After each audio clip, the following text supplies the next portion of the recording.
Nothing bites colder than the silence of a house that used to know your name. Not the November wind cutting across the Willamette River. Not the wet concrete of Portland's Burnside Bridge at 6 in the morning. Not even the quiet that settles over a funeral goes home. Maya Calloway was 20 years old, standing in the driveway of the craftsman house she grew up in. 6 single rusted iron key in her palm. Behind her, the front door had just been locked from the inside. She heard the deadbolt turn. She heard her stepmother's heels click back down the hallway. She heard nothing after that. 3 hours ago, she had buried her father. Now she was standing in the rain with $43 in her bank account and a key to something she didn't understand how. That morning, Maya had sat in the study of the Burnside Heights house, the one her father, Thomas Calloway, had spent 11 years restoring from a rotting shell, across from a lawyer she'd never met, watching her future get rewritten on paper that smelled like fresh ink and bad intentions. Thomas had died of a cardiac event 4 days prior. He was 56, no prior diagnosis, no warning. The paramedics found him collapsed next to his at 7 in the morning, his wife of 4 years. Renata Voss Calloway had met them at the hospital. Maya had been called an hour later, still in her barista apron. Renata was not a warm woman. She wore her composure the way other people wear jewelry, deliberately as an accessory. She had come into Thomas's life at a preservation fundraiser and been exactly what a lonely widower mistakes for a partner. Maya had never trusted her, not from the first dinner where Renata rearranged the table setting, not from the afternoon she found her reading Thomas's client files with the study door almost closed. Thomas thought Maya was being protective. He thought she'd come around. He was wrong. Underring, the lawyer's name was Preston Mead. Maya had never seen him before the day of the funeral. Her father's actual attorney was a woman named Carol who wore reading glasses on a beaded chain and had drafted Thomas's original will 7 years ago, the one that left everything to Maya. Preston Mead had a different document. He slid it across the mahogany desk with 2 fingers. The amendment had been signed 6 weeks before Thomas died. It revoked the original provisions entirely. The house, the Contrus in Calarangua Singh's historic restorations, the liquid holding, the investment accounts, everything now passed solely to Renata Voss Calloway. The signature's wrong, Maya said. Her voice didn't shake. She was surprised by that. My dad was left-handed. He wrote with a very specific backward slant. That's not his notarized, Preston said. He was already closing his briefcase. I don't care if it's notarized. That's not how he signed his name. Renata was standing near the window, watching the rain. She didn't turn around. You're welcome to contest it in probate, Preston said. Though I'd think carefully about the cost of that process, given you her bank account balance. She clocked that immediately. He'd looked her up. Renata finally turned. I need you out by tonight, Maya. I have a stager coming tomorrow. You're selling the house. The market is favorable. She crossed to the side table, picked up a small cedar box and set it in Maya's hands without looking at her face. He was asking for it in the ambulance. Take it. Maya looked down at the box. Tarnished hinges, small brass clasp, small brass. Pack 1 bag. Clothes only. The bus shelter on Burnside smelled like wet newspaper with her duffel bag between her feet and the cedar box in her lap. She opened it. No cash. No letter. No photograph. Just a key. Heavy. The way cast iron is heavy, dense and cold and indifferent to the weight you're already carrying. Old, the kind of old that belongs to a building with stone arches and a wooden door 3 inches thick. The bow was crusted with rust so thick it had gone from reddish-brown at the edges to almost black at the shank. She turned it over. Her shoulder, under a flake of corrosion she scratched away with her thumbnail, was an engraving, small but deliberate, a mountain peak with a fir tree on either side. 3 letters pressed deep into the iron, CRB below the letters, a number 3. Her father had asked for this in the ambulance. Whatever was happening to him, whatever he already knew, this was what he wanted in her hands. Thomas Calloway did not ask for random objects while he was dying. He was the kind of man who researched the exact species of fir appropriate for a porch ceiling in a 1920s bungalow before ordering lumber. Maya put the key in her coat pocket and started walking. She checked into the Cascade Budget Inn off Northeast Sandy Boulevard. 2 nights, then nothing. A radiator that clanked every 20 minutes. She sat on the edge of the bed and looked at the key. CRB. Her father knew Portland's built environment the way a cardiologist knows an institutional. Something in the city's old meant something infrastructure. Thomas would have known what it was. Maya opened her laptop. Thomas, she spent 4 hours on it. Kartik Regional Bank. Dissolved 90D, no vault. Craftsman's Reserve Building. A condos. Intbenispiro. Condos now, built in 2006 on the footprint of something older. She kept circling back to that last one. The building torn down for the condos was a stone structure from 1893, built to house the Pacific Northwest Founders Trust, a private wealth management concern, serving the region's oldest lumber and railroad families. The Founders Trust had been absorbed in 1967 by another institution. The Columbia Reserve Bank. It still existed. One branch, no ATMs, no advertising. An address in the Pearl District, in a building on the National Register of Historic Places. No website, just a single line in an old Oregon Business Journal directory, Columbia Reserve Bank, Est. 19 Institutional Services, 1929, by appointment only. The crest in the listing, a mountain peak flanked by 2 fir trees, matched the key. Maya set an alarm for 7 in the morning. The Columbia Reserve Bank occupied the ground building on Northwest 13th Avenue, between a wine bar and an architectural salvage shop. The only exterior signage was a bronze plaque beside the door. Inside, the lobby was paneled in old-growth fir, tight-grained and honeygold, nothing like modern construction. The teller counter was nut, worn smooth at the edges. The floor was original hexagonal tile, black and white, in a pattern Maya recognized from a building her father. A woman behind the counter looked up. Name tag, Diane. Expression, I don't know who you are, and I'd like to keep it that way. Can I help you? I need to speak with someone about a vault, Maya said. Vault 3. Diane's smile didn't change, but something behind it did. We don't discuss vault services with walk-in visitors. The server counter. Maya set it on the counter. Diane looked at it the way you look at something unexpected that hasn't moved yet. I'm going to have to ask you to wait, she said, and disappeared through a side door. The man who came out was somewhere in his late 60s, with close-cropped gray hair and the kind of comes from decades of being in rooms where things mattered. His suit was dark blue, not quite navy. His name tag read, Warren Okafor, branch director. He looked at Maya. He looked at the key on the counter. He picked it up, carefully, the way you'd handle something that might crumble, and turned it over. When he saw the engraving on the shoulder of the key, all the composure he'd walked out with went somewhere else entirely. He set the key down when not steady. His hands, Maya noticed. When pass, he asked. His voice had dropped to something closest to a whisper. 4 days ago. Warren stood still for a long moment. Then something in him seemed to arrive at a decision. Not louder, but different in a way that made the teller straighten up. Lock the front doors. Activate the blackout protocol. No calls in or Diane. She reached under the counter without another word. Warren turned to Maya. His eyes were steady again, but there was something behind them she couldn't read. Grief, maybe, or the particular weight of a promise kept for a very long time. I need to take you somewhere, he said. It's going to require my personal authorization at every level, 3 of them. Are you ready to go? Maya looked at the rusty key on the marble counter. She picked it up. Yes, she said. Come with me then. We have a long way to go down. The stairwell was behind a door that looked like wall paneling, until Warren pressed a specific point on the chair rail, and the stairs were concrete, narrow, lit by wire-caged bulbs. The air changed immediately, cooler, carrying old stone and machine oil and time.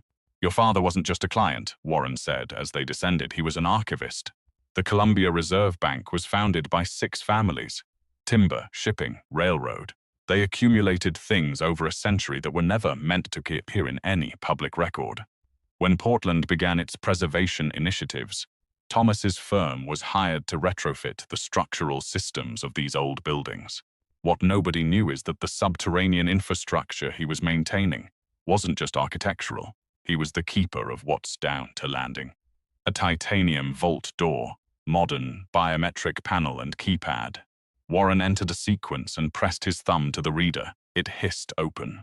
3 years ago, Thomas came to me. He said his health was declining in ways his physician couldn't explain. He suspected he wasn't going to have as much time as he'd planned. He transferred everything out of standard banking that summer and restructured his holdings. He left nothing accessible to anyone without this. The room beyond was enormous. Vaulted brick ceiling, iron sconces, worn limestone floor. Vault doors lined both curved walls, each numbered in cast iron. Renata came in 2 days ago, Warren said. She had the forged will and a letter from Preston Mead claiming authority over Thomas's accounts. Did you give her anything? Warren looked at her. Every vault at Columbia Reserve requires a physical key, a recorded voice authorization, and directorial verification. She had none of these at the end of the corridor. Vault 3 was different. The door was older, blackened iron, riveted at the seam, hinged with hardware that looked like it had been forged before the First World War. No panel, no keypad, just a keyhole at fault, Warren said. Purely mechanical, no electronic components. No power dependency, nothing that can be remotely accessed or hacked. He based the locking system on an 1890s design he found in a decommissioned building in Astoria. He stepped back. There is one key in existence. Maya looked at the iron door, then at her hand. He hid it in the water supply line of the guest bath, Warren said, something close to a smile touching the edge of his voice. Behind the access panel inside the wall. He said Renata would never look there. She didn't like plumbing. The key went into the lock the way something goes into the place it was made for. Not smoothly, not easily, but correctly. She felt the tumblers engage through the iron and turned. The sound was slow, deliberate. Each tumbler dropped with a resonant thud she felt in her chest. The door slid sideways into the wall, dragging silence apart as it went. Maya stepped through the door. She stopped walking almost immediately. Not a cold storage chamber, not bare concrete. It was long and low-ceilinged, lit by warm amber strips running along the base of the walls. And the first thing she saw, the thing that hit her before anything else registered, were the coins. They were arranged on a series of built-in oak shelves that ran the entire left wall, floor to ceiling. Not loose, not scattered, but laid flat in custom-fitted trays lined with dark green felt. Each coin visible from next, each one visible and deliberate. Double eagle gold coins. $20 pieces minted between 1883 and 1932. The kind that stopped being produced when the country went off the gold standard, hundreds of them. Their surfaces caught the amber light and threw it back warm and steady. The way firelight moves. Maya walked toward the shelves slowly. She picked up one coin. It was heavier than she expected. The face of Liberty on the obs was worn at the edges from age, but clear at the center. The date beneath it read 1926. She set it down carefully and kept looking. Below the coin trays, locked glass front cases held rolls of historic gold certificates, federal currency from before 1930 gold, paper instruments backed by physical gold, some of them still in their original bank wrappers. Beside the certificates, a row of rectangular ingots, each one stamped with a refinery mark and a weight. Small but dense, the kind of weight that doesn't announce itself until you try to move it. Thomas Calloway had spent 30 years restoring buildings that other people had given up on. He had been paid well for it, and he had apparently trusted none of that money to any institution that Renata could reach. Warren had followed her. He stood near the door, watching her face. He began moving assets here 8 years ago, Warren said. Long before Renata, he didn't trust digital holdings. He'd watched too many families lose everything when institutions failed. He wanted something real, something that couldn't be touched from a server somewhere. Maya turned and looked at the right wall. There were the filing cabinets, dark walnut, floor to ceiling, the way she'd imagined. A drafting table at the center, its glass surface lit from below, covered in architectural drawings annotated in Thomas's careful left-leaning hand. And on top of the drafting table, centered and waiting, a manila folder with one word on the tab. Renata. Maya sat down. She opened it. The first page was a Cayman Islands bank statement. An account opened 70 years ago. The Preserve Thomason razor. The deposits followed a pattern. The deposits followed a pattern, small at first, then larger, accelerating sharply 18 months into the marriage. The second page was a toxicology analysis from a private lab in Spokane. Thomas had mailed his own blood samples. The results identified a cardiac glycoside compound consistent with prolonged low-dose digitalis exposure, a substance that, given in small amounts over time, produces symptoms that read on any standard examination as progressive heart failure. The third page was a land deed for the corner lots beneath the Burnside Heights house, cross-referenced against a development proposal from a company called Meridian Pacific Detute Development Group, a 31-story mixed-use tower. The footprint required 9 demolitions. All 9 structures were historic. All 9 carried landmark protections that Thomas had personally fought for over 8 years. Renata had held a silent partnership stake in Meridian Pacific since before the fundraiser, where she met Thomas. She hadn't married him. She'd acquired him. Under the folder was a composition notebook with a rubber band around it. She pulled the band off. You one-page the box, the bank, and Warren. That means you didn't stop. I knew you wouldn't. The habit of looking. That's yours. I gave it to you when you were 8 and you spotted the wrong molding in the upstairs hallway. The gold on the left wall is yours outright. Warren has the transfer documentation. The certificates are liquid. Saffites. The coins are individually catalogued. Combined, they represent everything I earned, didn't find, that she couldn't find. The is your case. The notebook has account numbers, lab contacts, and the name of a detective, Roland Fitch. He's been building a parallel file for 4 months. I'm sorry I kept this from you. I was afraid that if she knew I was watching, she'd move faster. I ran out of time anyway. Take care of the city. It remembers the digital drive was clipped to the back cover. Maya plugged it into the drafting table's port. A wall monitor flickered on, mirrored backup of the Callaway Historic Restoration server, and a live access feed. Renata had logged in that morning. But the provenance documentation for every Burnside Heights structure, the chain of custody records, records that anchored it Bildjingding's landmark status. Without those records, the designations became contestable. Without the designations, demolition permits could move. 90 seconds. Then she triggered the audit log Thomas had embedded months earlier. Every deletion, every access, every IP address, and forwarded it to the Oregon Historic Preservation Office, the Portland Bureau of Development Services, and Detective Roland Fitch. She sat back, on the shelves behind her. 147 gold coins held the light the way things hold light, when they've been waiting a long time to be found. 3 weeks later, Renata still hadn't been told the floor was giving way. She'd retained 2 attorneys, filed a countersuit in probate court, given a podcast interview about modernizing Portland's house, appeared before the City Planning Commission in a dark green coat, advocating for Meridian Pacific, with the calm of someone who believes they've already won.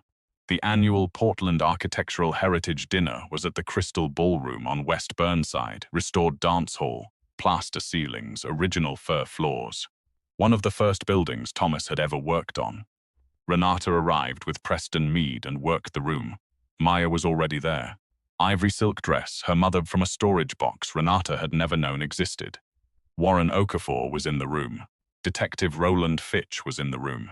Assistant District Attorney Patricia Hensley, who had spent 19 days with the toxicology report and offshore records. 2 plainclothes officers near the bar.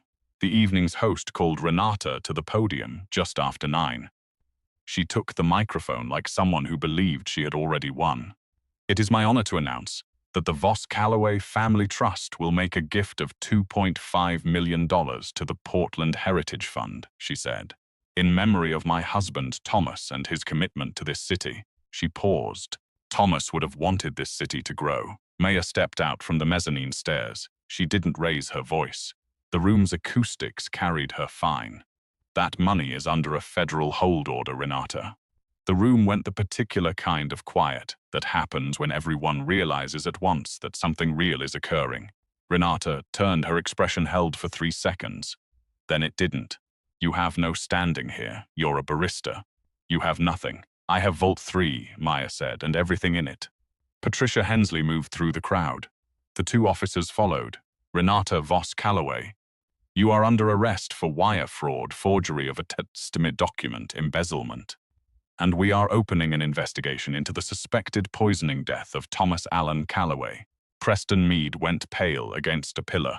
The microphone hit the podium with a hollow knock. Renata looked at Maya 1 as the officers moved to either side. Maya Gad didn't say anything. There was nothing left that the documents hadn't already said better. They took Renata out through a side exit. Warren appeared at Maya's shoulder. Your father would have liked the venue. He restored the plasterwork in this room, Maya said. 1998. He told me once that the original plasterer had hidden his initials in the cornice on the north wall. She looked up. I found them when I got here tonight. She picked up her coat. Outside, the November rain was still coming down on Burnside, on the stone buildings and narrow streets and craftsman houses her father had spent his life arguing were worth keeping. The key was in her pocket. Some things you don't put down.